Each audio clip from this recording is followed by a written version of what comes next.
अगर आधी रात कोई औरत कुएं से निकलकर तुम्हें पुकारे, पानी नहीं, तेरा नाम चाहिए मुझे, तो याद रखना अगली सुबह गांव में तुम्हारी लाश गिनी जाएगी। रघु, तुमने मुझे पहचाना नहीं।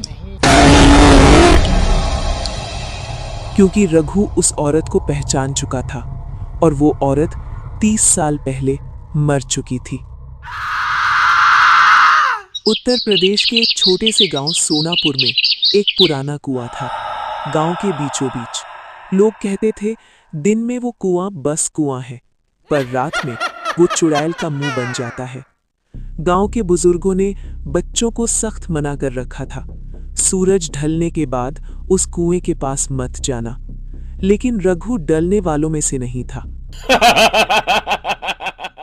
अरे बाबा, ये चुड़ैल वुड़ैल कुछ नहीं होती, सब बुढ़ापे की कहानियां हैं। रघु 25 साल का जवान लड़का था। माँ बाप मर चुके थे, अकेला रहता था।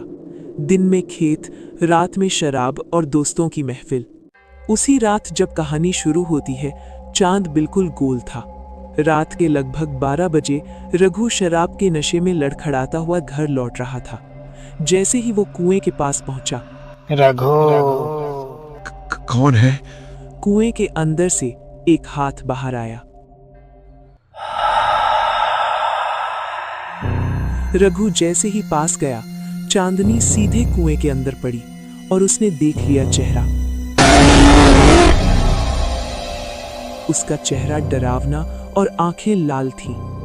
अरे तू तो सुमित्रा है। सुमित्रा, गांव की वही औरत जिसे 30 साल पहले चुड़ैल कहकर इसी कुएं में धकेल दिया गया था। 30 साल पहले ये औरत अपशकुन है। इसके आने के बाद बच्चे मर रहे हैं। मैं निर्दोष हूँ, भगवान की कसम। सुमित्रा, गांव की वही औरत जिसे 30 साल पहले चुड़ैल कहकर इसी कुएं में धकेल दिया गया था। मैं लौटूंगी और हर नाम वापस लूंगी। कुएं से निकलती सुमित्रा ने रघु की आंखों में देखा। तूने मेरा नाम लिया, अब मैं तेरा लूंगी। मुझे छोड़ दे, मैं किसी को नहीं बताऊंगा। तो फिर कल रात एक और नया नाम लाना। अगली सुबह गांव में हड़कंप मच गया। हरिया काका मर गए। हरिया काका, वही जिसने सबसे पहले सुमित्रा को चुड़ैल कहा था। हर रात एक नाम और हर सुबह एक लाश। रघु टूट चुका था। कोई नहीं बचा। अब क्या चाहती है तू?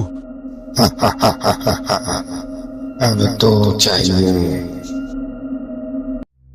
सुबह गांव वालों ने कुएं को बंद कर दिया, लेकिन आज भी अगर कोई आधी रात उस कुएं के पास से गुजरे तो एक आवाज आती है, नाम दे दो, पानी नहीं। क्योंकि चुड़ैल अभी भी प्यासा है।